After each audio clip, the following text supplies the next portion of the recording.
안녕하세요. 범블한복덕방입니다. 구독과 좋아요, 알림 설정, 회원가입 부탁드리겠습니다. 5월 황금 연휴, 일본 여행이 장땡이었죠. 근데 인기가 뚝 떨어졌어. 지금 여행사들이 지금 죽을 맛인데, 이 대부분 수요자들이 이제 갈 이유가 없지 라는 그런 이 분위기가 계속적으로 퍼지고 있다는 얘기입니다. 이유인 즉슨 엔화가 너무 올랐다는 얘기입니다. 일본 여행이 이런 이유 때문에 예약량이 전년 대비 45% 그냥 반토막 나고 있는데, 엔화 상승 역시 이건 항공권으로 직접적인 어떤 영향을 끼칠 가능성이 굉장히 높기 때문에 소비자 입장에서는 부담 100배가 될 수밖에 없는 거죠. 이 엔화의 상승 효과는 고스란히 환율 부분에 지대한 영향을 미칠 수밖에 없습니다. 이런 이유 때문에 일본 여행객 수가 2년간 850원, 910원 사이에서 왔다 갔다 했던 엔화 약세 현상 때문에 대폭발, 엄청난 최대 기록을 경신을 했었습니다. 근데 이렇게 오랫동안 유지됐던 엔화 약세 현상이 끝나면서 상황이 완전히 반전. 2월 달에 970원대까지 올랐던 엔화가 지금 1012원까지 돌파했다. 결국에 가서는 엔화가 2년 만에 1000원대로 올라선 건데, 만만하게 봤던 엔화 가치가 점점 단계적으로 계단을 밟고 올라서는 것을 볼 수가 있죠. 그래프상으로 보더라도 달러 대비 엔화 값 역시도 지금 쭉 올라섰다가 살짝 내려갔다가 쭉 내려갔다가 다시 올라서는 그런 어떤 형국으로 가고 있는데, 일본 입장에서도 지금 달러 대비 굉장한 어떤 엔화 가치의 저공 비행을 도저히 감당이 안 되니까 스스로 기준금리를 올리는 그런 어떤 면모를 계속적으로 보여줬습니다. 이렇게 되면 결국 원화 가치는 이 엔화와 또 동조화 현상이 크기 때문에 영향을 받을 수밖에 없는 거고, 특별히 또 이 위안화도 지금 관세 폭탄을 맞으면서 지금 어마무시한 지금 이 임팩트 한 방을 지금 얻어맞고 넉아웃 상태에 빠져 있는데, 지금 중국이 145% 관세 폭탄이 아니라 이거 핵폭탄이죠. 거의 정신을 못 차릴, 눈탱이 밤탱이 될 정도야. 지금 외교전으로 지금 확대 비화될 조짐을 보이고 있는데, 일부 국가와 함께 중국이 경제적 새로운 어떤 연대를 이어나가지 않을까? 미국 관세 정책에 대한 어떤 이 충격을 막아내기 위한 그런 어떤 일환이었는데, 이걸 또 손절치는 국가들도 생기고 있어요. 각자 도생이라는 얘기야, 국가도. 결국에 가서는 미국의 관세에 대해서 개인 상호 관세잖아. 상호적으로 어떻게 협상, 내고를 잘 하느냐에 따라서 관세 세기가 달라질 수가 있는 건데, 중국만 무조건 믿고 갈 수 없다는 얘기죠. 일단 미국이 무조건 한 놈만 패, 중국만 계속적으로 고율 관세를 부과하기 때문에 다른 여타의 협력을 약속했던 그런 국가들이 떨어져 나가고 있다는 얘기입니다. 시진핑이 내주에 동남아 삼국 국빈 방문한다 하지만, 이거 미국에 대한 어떤 이 불만에도 중국 손을 뿌리치는 국가들이 나타나고 있는 대표적으로 EU죠. EU가 이 중국과 혈맹 관계를 강조하면서 뭔가 경제적 연대를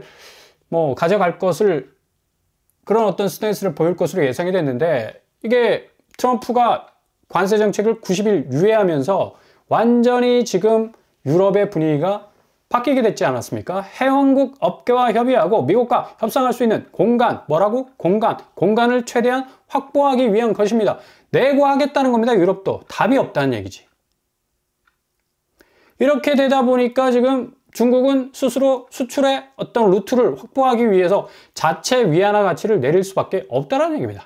17년 만에 중국 위안화가 굉장한 어떤 약세 현상으로 가고 있는 건데, 평가절하죠. 이른바 평가절하. 근데 미국이 이것도 방관하지 않겠다는 얘기입니다. 환율 조작하냐 니들? 절대로 좌시하지 않겠다라는 계속적인 또 압력도 가고 있고, 원화 가치는 위안화 가치에 또 지대한 영향을 받죠. 엔화와 마찬가지로 프록시 통화의 어떤 그런 영향을 고스란히 받기 때문에, 뭔가 미국의 변수가 달라진다 하더라도 위안화가 계속적으로 의도적인 약세 현상을 가져간다면 원화도 상당 부분 영향을 받을 수밖에 없겠다.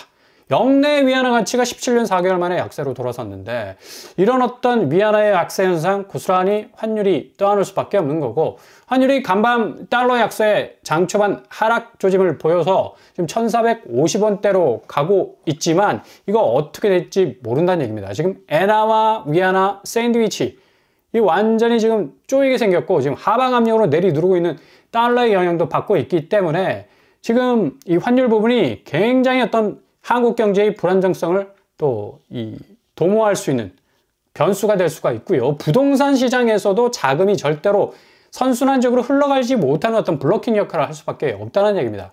지금 환율이 이렇게 1450원까지 내려간 게 달러 인덱스가 지금 조금 떨어져 있죠. 104까지 올라섰었는데 이거 지금 100.51까지 지금 떨어졌습니다. 일시적으로 이 달러 인덱스가 살짝 이 숨죽이기를 하고 있으니까 원화 가치가 조금 1450원대로 내려온 것 같기도 하고, 또 결정적인 건 미국 3월 CPI, 그러니까 소비자 물가 상승률이 2.4%에 그쳤어요. 4년 최저치에 트럼프가 탁 이거 CPI 보고 물가 내려갔잖아, 내가 관세 이 정도로 그냥 강하게 드라이브를 간 거 확실하게 나타나고 있지 라는 어떤 말을 할 정도로 CPI 상승률이 뭐 기대치보다는 확실히 적게 나왔어요. 그러다 보니까 지금 뭐 연준이 기준금리 인하하는 데 있어서는 좀 비교적 청신호가 켜진 것으로 보이고 있고, 그러나 어쨌거나 저쨌거나 관세율이 결국에 가서는 환율 부분에 어떤 발목을 계속적으로 잡을 가능성이 높기 때문에 1450원 훨씬 넘어서는 1460원, 70원, 80원, 결국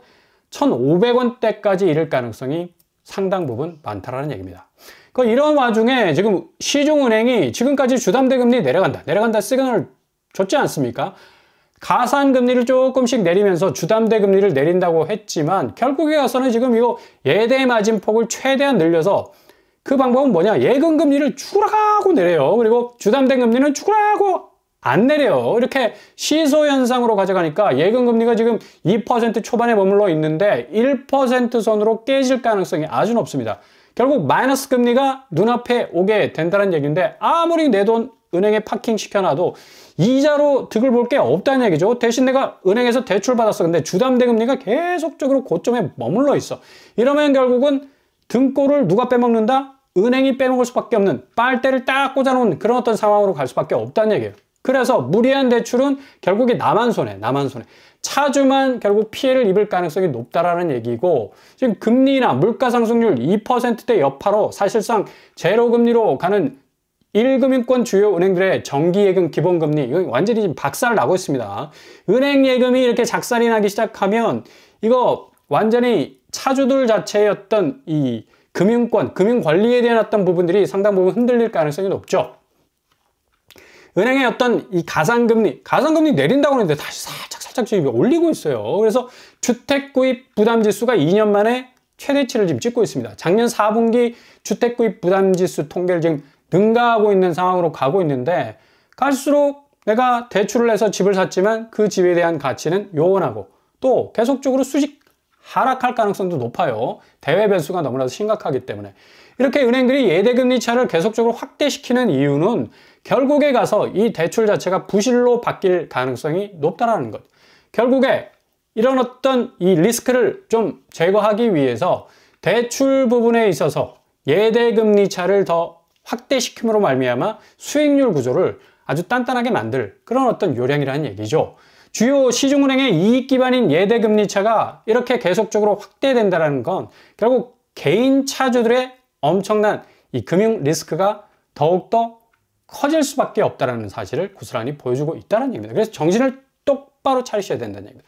환율은 집값 발목을 끝까지 잡을 겁니다. 그러니까 무리한 대출을 받아서는 이 답이 없어요. 골로 갈 수 있다는 얘기예요. 지금 초반에 말씀드린 엔화와 위안화 사이에 방황하는 원화 가치는 이게 어떤 방향성을 잡을지 좀처럼 이게 방향 궤적이 안 나와. 그만큼 우리나라 원화 가치의 자체 잠재성 가치는 굉장한 하락 수준에 있다. 그래서 벼랑 끝에서 달러가 카운트펀치로 빵 때려서 원화 가치를 밀어낼 가능성이 많아서 집값은 금리에 물려서 무한 추락할 가능성이 아주 많아요. 그래서 저금리라는 낙하산이 없잖아. 기본적으로 시중은행이 지금 예대금리 차 벌려가지고 주담대는 뭐 이빠이 높여놨는데 이거 빨대 꽂아놓고 계속적으로 빨아먹고 있는 상황에서 어떻게 지금 상황에서 집값 대조정기도 지금 도래하고 있는데 이걸 버텨낼 수 있겠습니까? 그러니까 개인적인 어떤 금융위기가 디폴트 위기가 충분히 찾아올 수밖에 없다는 얘기죠. 그래서 늘 제가 여러분에게 말씀드리는 건 초기 자본 비용을 줄여라. 그리고 대출 파이 줄여라. 그래야지 손실을 줄일 수 있고 리스크를 감소시킬 수 있다. 이런 의미에서 미리 내 집 5, 6, 7가구 나옵니다. 숫자도 굉장히 좋네. 동대문, 광진, 서초 등에서 공급을 하게 됐는데 장기전세입니다. 서울시 장기전세.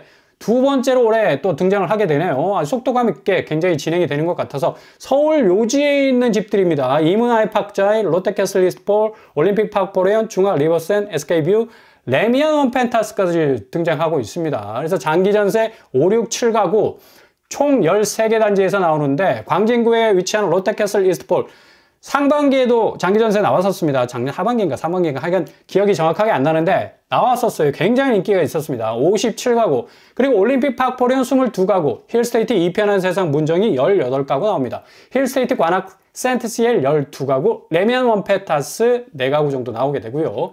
이게 좀 매력적인 게 지금 전세가가 굉장히 싸다는 얘기죠. 물론 뭐 평수는 작아 4구에서 5구 뭐 7구까지 8사까지 나오고 있는데 올림픽 파크포레온 같은 경우는 3억대 롯데캐슬 이스트폴 같은 경우도 3, 4억대로 나온다는 얘기입니다.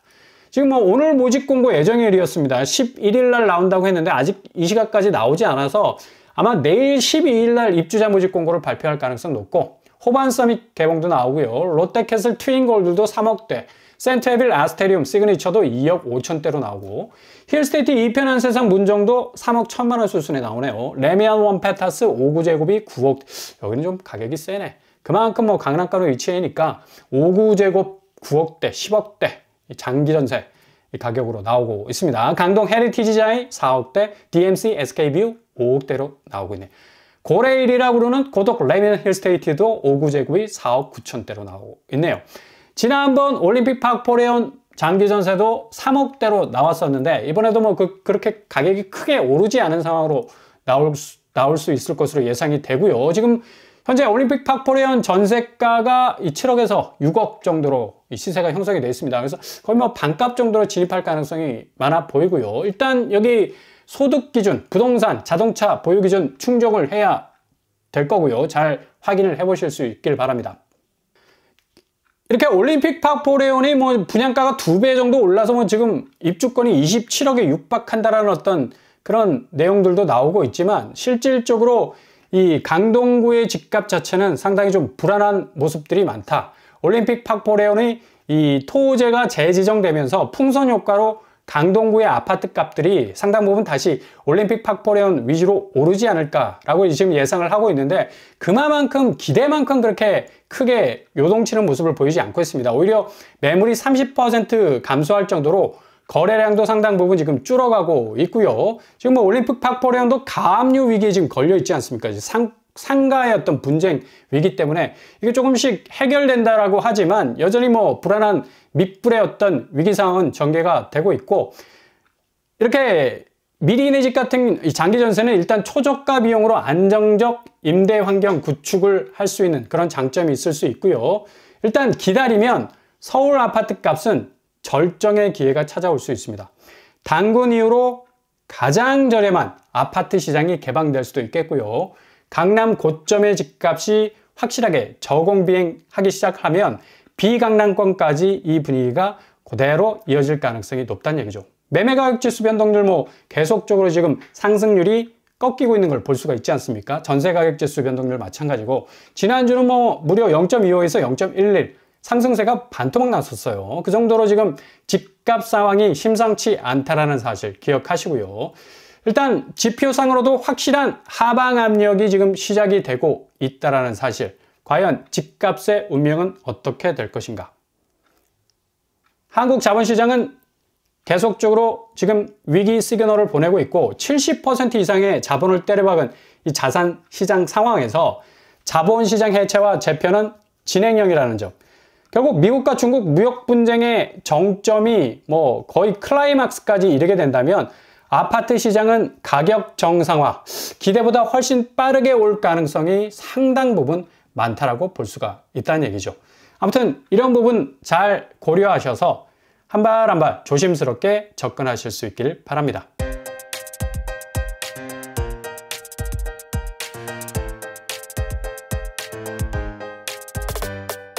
오늘의 부동산 캐릭터처 역시 지금 집값 추이가 굉장히 좀 불안불안해 보이는데 지금 중국과의 어떤 미국과 무역 분쟁이 어떤 결론을 맞이할 것인가 귀추가 주목이 되고요. 한국 집값에 대한 상당 부분 많은 영향을 끼칠 것으로 보입니다. 잘 살피셔서 정말 골든타임 잡아 나가실 수 있길 바랍니다. 오늘도 응원합니다. 항상 여러분의 길이 꽃길만 되실 수 있길 바랍니다. 이상으로 뻔뻔한 목도판을 마치겠습니다. 구독과 좋아요 부탁드립니다. 감사합니다.